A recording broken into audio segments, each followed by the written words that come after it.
Hi everyone, welcome to எல்ஃபி பக்ஸ். So இன்னைக்கு என்னென்ன ட்ரேடிங் பாசிபிலிட்டிஸ் இருந்தது அண்ட் பிளான் என்ன அப்படின்றத பார்த்துடலாம். ஸோ ட்ரேட் பாசிபிலிட்டிஸ்ன்னு பார்க்கும்போது நான் லாஸ்ட்டாக சொல்லியிருந்த வீடியோவில் இருந்த மாதிரி தான். இங்கே வந்து பிரேக்கர் இருக்குது 4 ஹவர்ஸில்.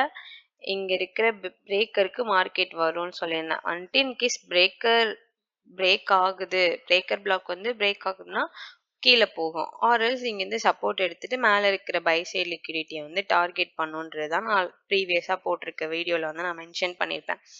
அதே மாதிரி மார்க்கெட் மார்னிங் ஓப்பன் ஆகும்போதே இந்த பிரேக்கர் வந்து பிரேக் ஆயிடுச்சு. தென் என்ன என்ட்ரி பாசிபிலிட்டிஸ் இருந்துச்சு அப்படின்னா எதுவுமே இல்லை. எப்பயுமே மார்க்கெட்ல நடக்கிற மாதிரி தான். ஒரு நல்ல ஃபால் ஆச்சு, அதுக்கப்புறம் அதுக்குள்ளேயே மார்க்கெட் சுத்திட்டே இருந்தது. கன்சாலிடேஷன் மாதிரி தான் சுத்திட்டு இருந்துச்சு. ஸோ மேபி இன்சைடா லோவர் டைம் ஃப்ரேம்க்கு 5-3 பார்க்கும்போது இங்கே ஒரு மூவ்மெண்ட்டாக தெரிஞ்சிருக்கலாம். பட் எனக்கு இந்த மூவ் வந்து அந்த அளவுக்கு பெருசாக இல்லைன்னு என்ட்ரி எடுக்கிற மாதிரி ஒரு கன்விக்ஷனும் இங்கே எனக்கு எதுவுமே இல்லை. இன்கேஸ் நான் இங்கே இது மார்க்கெட்டில் இருக்கும்போது மார்க் பண்ணது தான். இன்கேஸ் இந்த பிளாக்ல வந்து ஏதாச்சும் ஒரு கன்ஃபர்மேஷன் கிடைச்சிருந்ததுன்னா ட்ரை கொடுத்துருக்கலாம் அப்படின்ற மாதிரி தான் இருந்துச்சு. இன்னைக்கு நான் கொஞ்சம் ரிஸ்க் எடுக்கலான்னு கூட யோசித்தேன். லிக்விடிட்டி ஸ்வீப்லாம் எக்ஸ்பெக்ட் பண்ணாமல் ரேண்டமாக மார்க்கெட் வந்து இந்த பிடிசி வந்து ஒரு சேஞ்ச் ஆஃப் கேரக்டர் கொடுத்தாலே வந்து ட்ரை பண்ணுவோம். ஏன்னா பிரேக்கரும் பிரேக் ஆயிடுச்சு, இதுக்கு மேலே மார்க்கெட் கீழே தான் வரும், மேலே போகாதுன்ற மாதிரி எனக்கு ஒரு கன்விக்ஷன் இருந்துச்சு.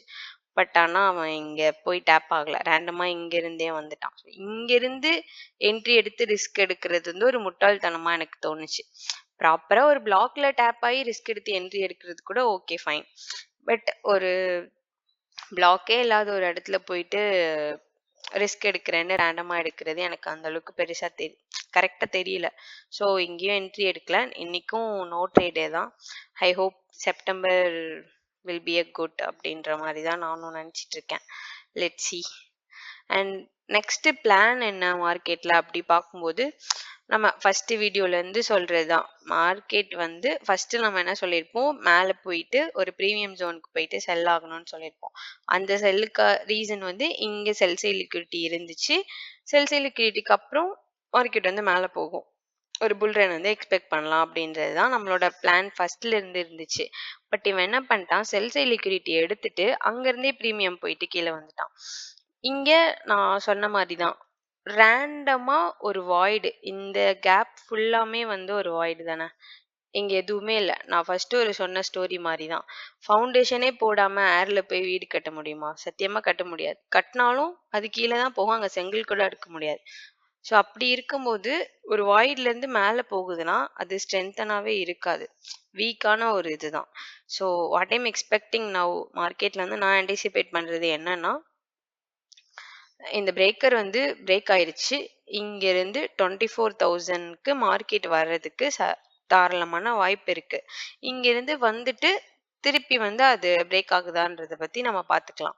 ஸோ இங்க மார்க்கெட் வர்றது எப்படி, இதுல என்ன லெவல்ஸ் அப்படின்னு சொல்லும்போது 4 ஹவர்ஸ்ல பார்க்கும்போது எனக்கு பெருசா லெவல் எதுவுமே கிளியரா இல்லை. ஸோ நான் கிளியரா இல்லாத போது நான் ரேண்டமா எதுவும் கொடுக்க வேணாம்னு நினைக்கிறேன். ஸோ சீரியஸா வந்து நான் 4 ஹவர்ஸ்ல பார்த்தேன்னா எனக்கு இங்க எந்த லெவலை மார்க் பண்றது அப்படின்றது எனக்கு தெரியல.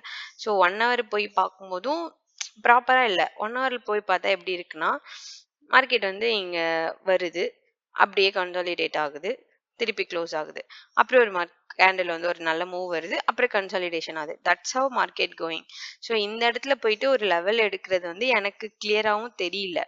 ஸோ அப்படி இருக்கும்போது I am not clear in this view அப்படின்னே வச்சுக்கலாம். பேசிக்காக சொல்லும்போது sometimes we have to be blind. So நல்லதுதான். இதுக்கு மேலேயும் நான் ஒரு இது பிரேக்கரா வச்சு நான் ஒரு கன்விக்ஷன் படி ஒரு லெவல் எடுக்கணும் அப்படின்னா, I don't have level but I have this breaker. Market வந்து அப்படி டைரக்டாவே செல் ஆயிட்டே இருக்காது. பட் இப்போதைக்கு நிறைய நெகட்டிவ் நியூஸ்லாம் இருக்கிறதுனால அது சரசரன்னு செல் ஆயிட்டே வருது. பட் ஐ எம் எக்ஸ்பெக்டிங் என்னன்னா, இந்த பிரேக்கர்ல போயிட்டு மார்க்கெட் வந்து ஃபால் ஆகலாம் அப்படின்றது ஒரு சான்ஸ். ஏன்னா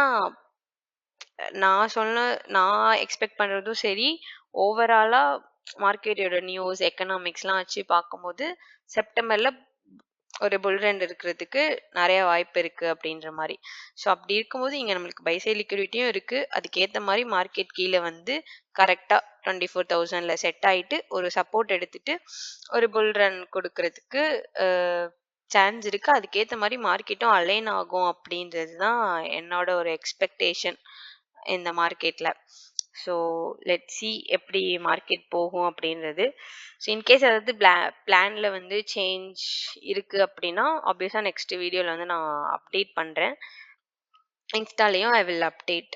ஸோ உங்களுக்கு ஏதாவது டவுட் இருக்கு, இல்ல உங்களுக்கே ஏதாச்சும் ஒரு வியூ இருக்கு, இந்த பிளேஸ்ல வந்து உங்களுக்கு ஒரு எக்ஸ்பெக்டேஷன் இருக்கு அப்படின்னா ஜஸ்ட் எனக்கு ஷேர் பண்ணுங்க. I will check on that. Yeah, next வீடியோல பார்க்கலாம். And all the best for you all. Thank you.